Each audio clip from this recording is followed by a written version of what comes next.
Hello everyone, TMMgamer here, and today I have the pleasure to bring you another one of my videos where I sit down and talk a little bit about real life football. But before I get into the commentary and the general topics I'm going to talk about today, just a couple of things I wanted to mention. Firstly, and this is a really good bit of information, I've actually now got fibre optic super fast broadband, which is going to be brilliant, because one of the problems of running this channel was I used to have pretty terrible internet connection, so a lot of the time I'd be having less than one upload, and this was always a real problem because it meant that I couldn't do anything at the same time I was uploading a video, and the video would take a long time to upload. So just a basic 14-15 minute video, like a standard live commentary length, would take sometimes an hour to upload, which is a long time, and for that hour I couldn't go on any games, play online, etc, because if I did that, it would be so slow as being bearable to play, and at the same time the video would then take even longer to upload because I was taking some of the internet connection. So now I'm on the gloriously high level of 75 down 25 up, which is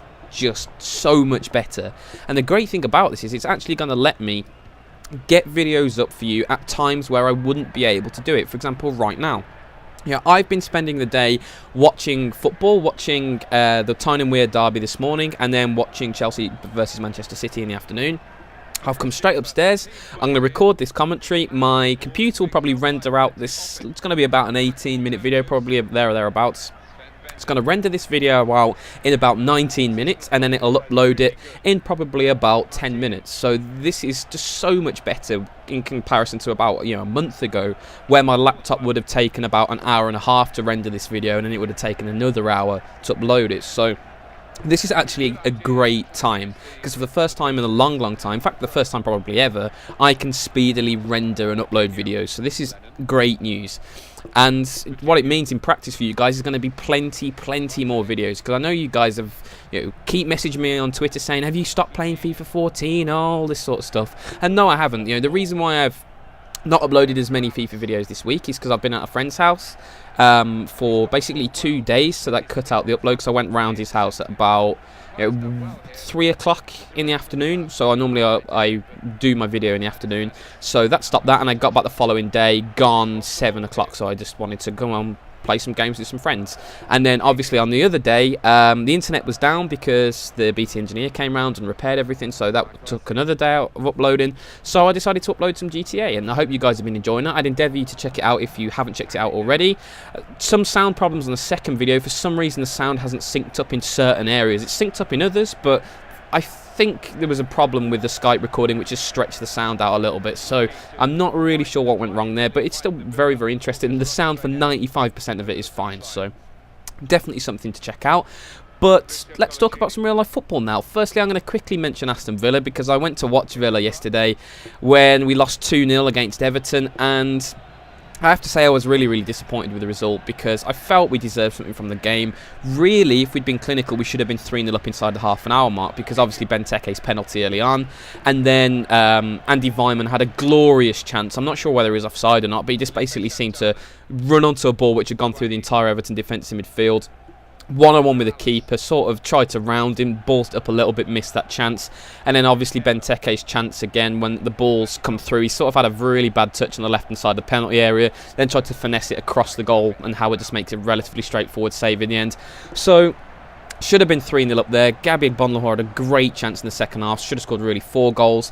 And then you can't miss that many chances against a quality team. Everton came back. Lukaku is one of the most informed players in the league at the moment. Scored a really good finish. And then Leon Osman, we switched off at the back. Gave Barry too much space at a short corner, and then he just checked it back to Osman, who rolled it in the bottom corner. So 2 really good goals from Everton. But I was disappointed with that game.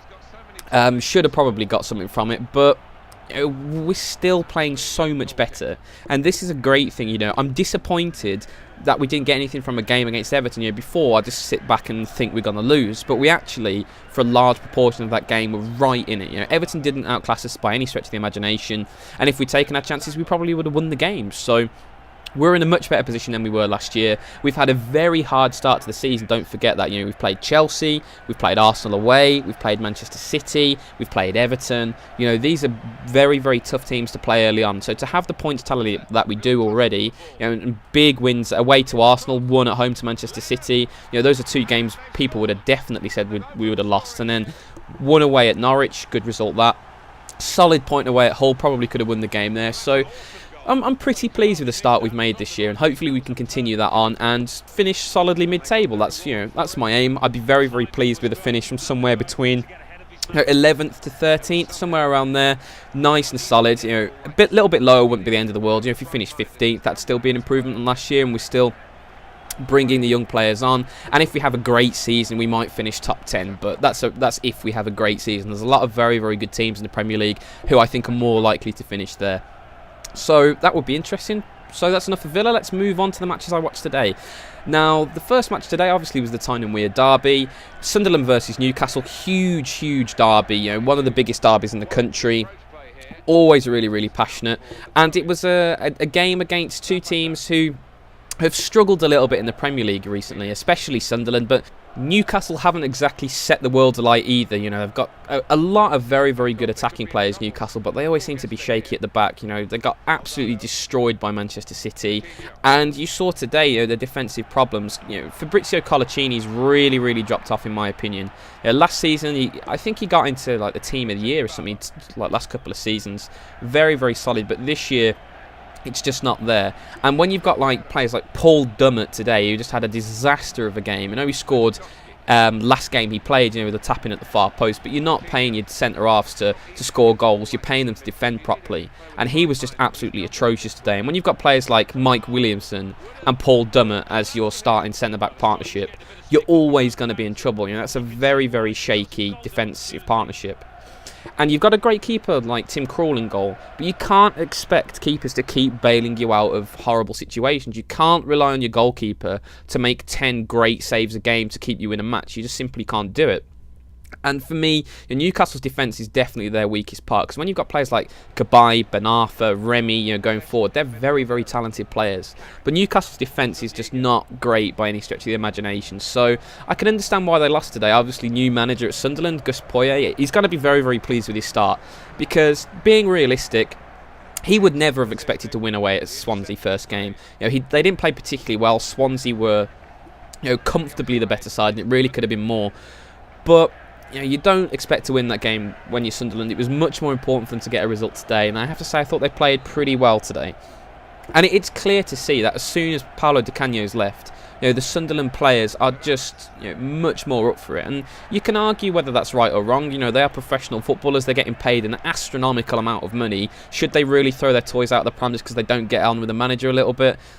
But whether you agree with that or not, the fact is they are actually up for it today. They were actually on the ball. They wanted to win, and I suppose that is the Tyne and Weir derby factor. If you're a Sunderland player and you can't get up to play Newcastle, you shouldn't be a Sunderland player. That's just the bottom line. But it actually looked decent today, and one of the things that Poyet's done as soon as he's come in is bring players back into the fold who were getting left out under Di Canio. If Stephen Fletcher didn't play a lot, I know he's been injured. Players like Lee Catamol were completely cut out. And that straight away has got the fans inside, because Lee Catamol, for some reason, is a massive fans' favourite at Sunderland. I don't really know why, because it's more likely that he gets sent off than he does anything useful in a game. But that's the sort of players fans like, I suppose. People who put themselves about, will give everything for the side, and putting him in the team, that definitely won a few fans over. And today's performance will certainly help that. I still think they are really, really struggling to stay in the division. They rely so much on Stephen Fletcher for goals. You saw in the first few weeks of the season, he was their only goal scorer for 4 or 5 games. Something that's just insane. You can't rely so heavily on one player. Josie Altidore, he played well today. He got man of the match from Alan Smith, which it was a little bit of a debatable one, but he definitely played all right today. But he hasn't scored enough goals. He needs to begin to turn it on. They've signed players like Giaccherini, who's not really done much. Adam Johnson, who's very, very hit and miss. He got the assist today, but he's really dropped off a cliff since he's gone to Manchester City. He was on the bench for too long there, and he's really struggling to get back to his best. So there's still a massive question mark hanging over Sunderland for me.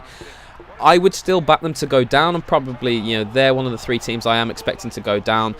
But you never know. Poyet's come in, he's got a big result. That'll lift the club and the fans and the players, and you never know, they might go on a great run now. So that's interesting to look at Sunderland. Let's talk a little bit about the other end of the table.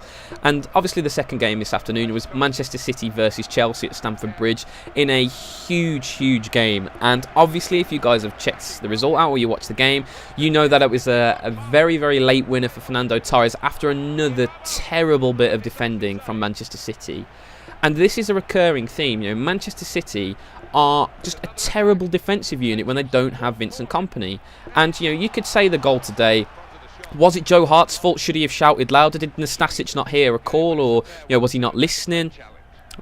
Whoever was at fault, Manchester City defend so average compared to the rest of their team. They've got glittering stars in that team. They've got arguably the best striker in the Premier League in Aguero. They've got arguably the best midfielder in the Premier League in Chore, and yet they defend like they've never played a match together sometimes. For me, Nastasic is not a Premier League quality defender yet. He's still young, he still might improve, but he just reminds me of Stefan Savic. He just comes in, makes errors. He's clumsy, he gives away fouls, he's just not good enough. He gets torn apart by good players, and you saw again today, clumsy challenges, arguably lucky to stay on the pitch. He could have got a second yellow for a number of his challenges, just switches off at key moments, and then you saw 90th minute, just the ball's bobbling over your shoulder, Joe Hart and Nastasic have a massive, balls up, and they end up conceding. And this is the real problem, because I thought Manchester City were the better team today. They had more of the ball, they created a few chances. The only chances Chelsea had were from defensive lapses from Manchester City, really. Because you got Gael Clichy got absolutely skinned by Fernando Torres for the goal. Torres' chance where he blazed it over was just terrible marking. Everyone just let him run off. Gary Cale's chance early in the game, again, terrible marking. They leave these players in the penalty area in about 5 yards of space. And against good teams, they're going to get found out. And, this is what happens against Bayern Munich. Bayern Munich dominated that game. Absolutely dominated the game against Manchester City. And they just need to defend better. There's just no other way to put it. They have to defend better. And when you look at the team, I cannot for the life of me understand why Joleon Lescott hasn't got a game yet. Why do they hate Joleon Lescott so much at Manchester City? In that Premier League winning season, Lescott and Kompany was the best partnership in the league. They were solid, they were composed, they very rarely conceded, they were both good in the air. Yeah, admittedly, Lescott's not a great player on the ball. But when your team is full of Nasri, Silva, Aguero, all of these world-class players, you don't need your centre-half to be doing kick-ups on the edge of his area. You just want someone with a bit of experience, relaxed, who you can rely on. And for me, Nastasic, you can't do that. Demichelis made his debut today. Not sure whether he's going to be a good signing or not. I need to wait and see him play a few more times before I judge him. He looked okay today, but for me, it's just Nastasic alongside him. He's just not good enough at the moment. And the thing is, if you play a player like Joleon Lescott instead of leaving him out like Pellegrini is at the moment, forgot the Manchester City manager's name for a bit then, but if you keep leaving Lescott out, this means you have to play Nastasic in these massive games instead of trying to get him experience. What I would do is play Lescott in the big game. So I would have played Lescott and Demichelis today, or if you didn't want to play Lescott, possibly even Richards, who isn't getting a look in at all. But play Lescott in the big games. And then when you're at home in the Champions League against, the third or fourth ranked team, you play Nastasic. When you're at home against a mid-table Premier League team, you play Nastasic. When you're away to Crystal Palace, you play him. So he begins to get experience because he's obviously talented, but he just isn't, he isn't good enough yet. He hasn't got the nous. He switches off too many times. He makes too many basic errors, and he just needs time to bed in alongside an experienced player.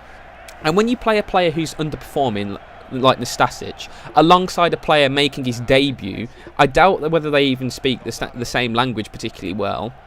It's just asking for trouble. And then you combine that with the fact you've got Joe Hart, who is going through the worst spell of goalkeeping that he's had in his career so far. And everyone hopped on the Joe Hart bandwagon after his save in the Champions League in midweek. But the fact was, that was just, he spread himself, he got big, and it was a poor finish. It's hit pretty much straight into his knee, and the ball bobbled away. You go, yeah, well done, Joe Hart, for spreading yourself. But that wasn't, a great save. It was just a poor finish. Again today, just complete lack of communication. Bayern Munich was just a shocking goalkeeping display. Oh, he needs to sharpen up as well, and there's no doubt that Joe Hart's a very, very good keeper. I mentioned some of the performances in previous commentaries when I've been talking about him. The Dortmund Champions League game at Manchester City, was it last year or the year before? I can't remember. Probably last year. But that was one of the best goalkeeping performances I've ever seen from a goalkeeper. He was outstanding that day. But at the moment, he's shaky as well. So this is even more reason for me to suggest to play Joleon Lescott, because you've got a keeper who's underperforming, he's not very confident at the moment. You've got a brand new defender who's been injured for the start of the season, making his debut today away to Chelsea, and then you've got the Stasic, who's not played particularly well all season. He's inexperienced. Is this the real time to be trying to force Nastasic through? Just begin to bring him through gradually. And you've got to play Joleon Lescott. I just don't understand. Kompany's out injured. Lescott has to be in the team. It boggles my mind why that doesn't happen. But that's enough of that. Let's talk a little bit about Chelsea. Now, Chelsea today, I thought they were the second best team on the field. I thought Manchester City were the better side. But at the end of the day, the only thing that matters is the result. And they got a result. And to be honest, they should have scored a lot of goals. But like I mentioned, those chances were due to the fact that Manchester City made a lot of defensive errors today, and they gifted many, many chances. Chelsea didn't break Manchester City down through great play as often as you'd like for a team who have a lot of talented players, and I think this is still a problem with Chelsea, that they don't really get their strongest 11 yet. If you ask Jose Mourinho who his strongest 11 is, I still don't think he'd know the answer. Because this is, I suppose, the curse of having such a good squad, and Chelsea have a phenomenal squad, there's no doubt. But there's just so many players who can play in the same position for Chelsea that come a big game, and today was the biggest game of their season so far. Come a big game, he still doesn't know who he wants to play. I think Oscar is definitely in there. Oscar, Mourinho obviously loves him because he's leaving Mata out to play Oscar, and Mata's a great player. But you've still got Willian in the team. You've got Eto'o, Barr and Torres up front, and they've all been rotating. Torres played well today, but is he gonna play every week? Will Eto'o come back in? Hazard, Mata, Willian, Oscar, Schürrle. All of these players play in the same position pretty much. Who is the best three? Who would Mourinho start if you put his arm up against his back and said, write your best 11 down on a piece of paper right now? Which of those would he write down? I still don't think Mourinho knows, but it's a great problem to have, and this is the thing with Chelsea. I still don't think they're playing particularly brilliantly. That they're getting the job done, but that's because of the absolute quality of the players. Once they click as a team, Chelsea for me are gonna be incredibly difficult to stop for the league this season. Man City today, you saw, even though Chelsea are, they don't know the best team, Mourinho's still unsure who he wants to play every game, they still got a victory against Manchester City today, and not many teams are going to say that this season. So for me, Chelsea are the team who are really looking dangerous for the league, because as soon as they click, I can't see any team keeping up with them. United certainly aren't going to do it. Arsenal, they're playing really well at the moment, but for me, Arsenal are 2 injuries away from having a crisis. If Ozil gets injured, and if a Cazorla gets injured long term, or a Wilshere, they're in dire problems. Ozil has been fantastic so far for Arsenal. He's really brought that team onto the next level, but they just don't have the depth of a Chelsea or a Manchester City. So that's a bit worrying for the competitors. As soon as Chelsea do click, I will find it very, very difficult to see a team who can beat them for the league. But guys, thank you so much for watching the video. I really hope you've enjoyed it, and I hope you've enjoyed listening to what I have to say. If you have any comments on what I've said, whether you agree, you disagree, or you want to bring up another point, please leave them in the comments, and I'd endeavour to read all of them and reply to as many as I can. So guys, once again, thank you so much for watching. Hope you've enjoyed it, and as always, have a